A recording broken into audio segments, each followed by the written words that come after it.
Welcome to After Dark Stories. Here we explore the natural and supernatural. If you like these multi-part videos, please subscribe, as I will be posting full stories and episodes. Here we explore the natural and supernatural. If you like these multi-part videos, please subscribe, as I will be posting full stories and episodes. But don't worry, each story has its own playlist just for your pleasure. Now sit back, relax, and let's explore the unknown.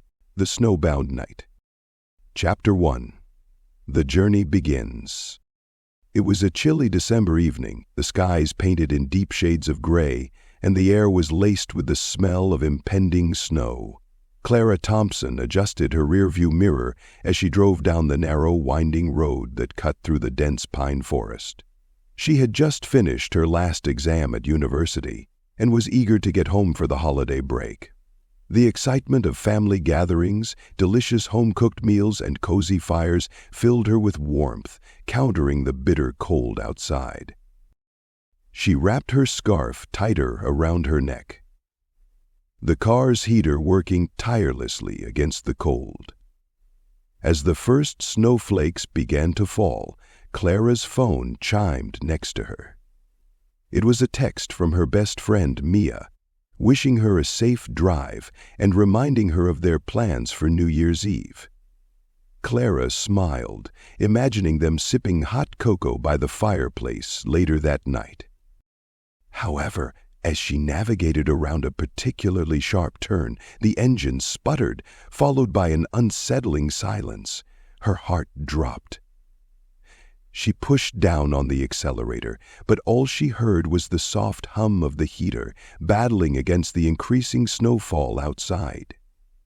Panic began to seep in as she pulled over to the side of the road, her breath forming a fog against the windshield. Chapter 2. The Breakdown. Clara turned the key in the ignition, but the engine only gave her a series of futile clicks. The realization hit her. Her car had broken down. The snow began to fall heavily now, blanketing the landscape in a thick layer of white, forcing her to turn her headlights on. She could barely see down the road ahead. All she could see was the swirling white that danced against her windshield.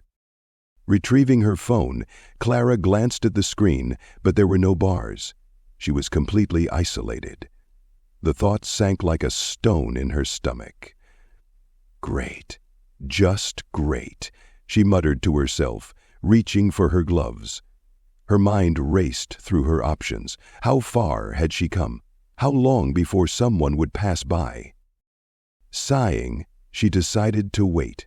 With the weather worsening, she knew that stepping out into the storm would only make things worse. She would stay put, perhaps long enough for someone to come along or for the storm to lighten. Minutes turned into an hour, and the world outside transformed into a winter wonderland, albeit a terrifying one. The snow draped over everything like a thick quilt, turning the familiar landscape into a desolate expanse. Her anxiety began to turn into a creeping sense of dread. She rummaged through her bag for something, anything that could help distract her from the gnawing fear. Clara pulled out her journal, a well-loved companion filled with thoughts, sketches, and dreams. Writing had always been an escape for her, a way to confront her feelings, fears, and hopes. As she scribbled about her current predicament, she felt a sense of calm blanket her thoughts. Chapter 3. An Unexpected Visitor.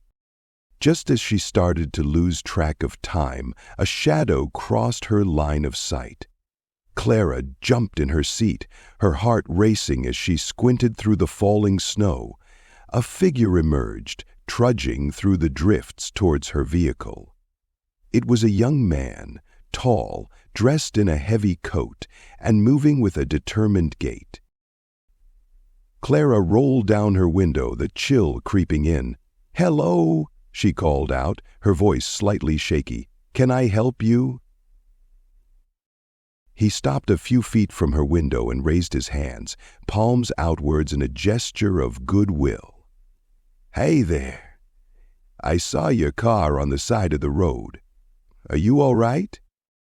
I think my car broke down," Clara admitted, her throat dry. "I can't get it to start." "Let me take a look," he said, moving closer. "My name's Jake, by the way." "Clara," she replied, feeling a combination of relief and caution. As he peered under the hood, she took a moment to observe him. He had dark hair that hung over his forehead and warm brown eyes that seemed to survey her without judgment. Jake frowned as he examined the engine. Looks like a battery issue. Poor timing with the snow coming down like this," he said, standing upright. "Do you have jumper cables?" "I think I do," she replied, her voice tinged with hope. "Let's give it a shot then," he offered, and Clara felt a surge of gratitude. While she still felt uncertainty about the situation, the warmth of his presence was reassuring against the cold backdrop of the snowstorm. Chapter 4. An Unexpected Connection. Clara and Jake worked together in the frigid air, Jake expertly connecting the cables to both cars, while Clara held the flashlight. As the minutes passed, they talked. She learned that Jake was heading home from a work commitment, just like her, but he was much more accustomed to driving in snowy conditions. "Where are you headed?" he asked casually, glancing between the cables and Clara. "To Willow Creek. It's where my family lives. Just a small town, but it feels like home," she replied, a smile forming on her lips. "What about you?"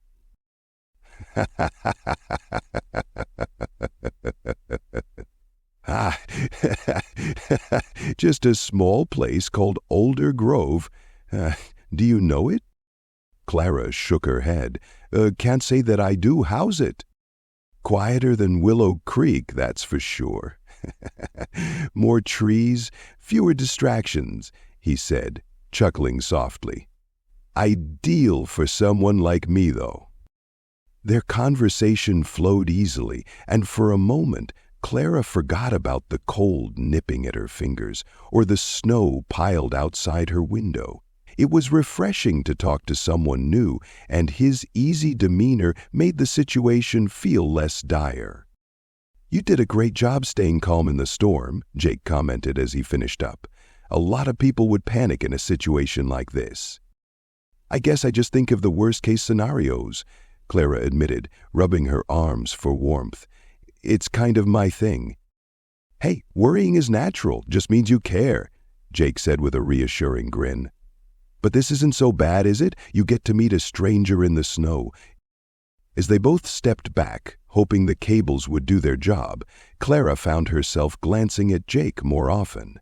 There was something warm and inviting about him, a quality that eased the tension she hadn't realized she was holding. Chapter 5. The Engine Revives. Once everything was connected, Jake climbed back into his car and turned the key in the ignition. The sound of the engine roaring to life filled Clara's heart with hope. She held her breath as he jumped out, connecting the other ends of the cables to her battery. "All right, give it a shot," he called over the howling wind. Clara fumbled with the key, her heart racing. She turned it, and to her immense relief, the engine roared to life. The sound echoed throughout the empty road, cutting through the swirling storm like a beacon of hope. "Yes!" she shouted, unable to contain her excitement. It felt like the weight of the world was lifted from her shoulders. Jake laughed, his eyes shining with pride. "Told you, you're gonna get home safe after all." As Clara's adrenaline surged, she couldn't help but feel grateful for this stranger who had appeared like an angel in her moment of need. "Thank you so much, Jake. I don't know what I would have done without you." "Hey, don't mention it. Just doing what anyone else would do." He shrugged, but a hint of modesty crept into his tone. If you like this video, please like and subscribe. This will really help the channel grow. Always stay safe, but most of all, stay curious. Until next time.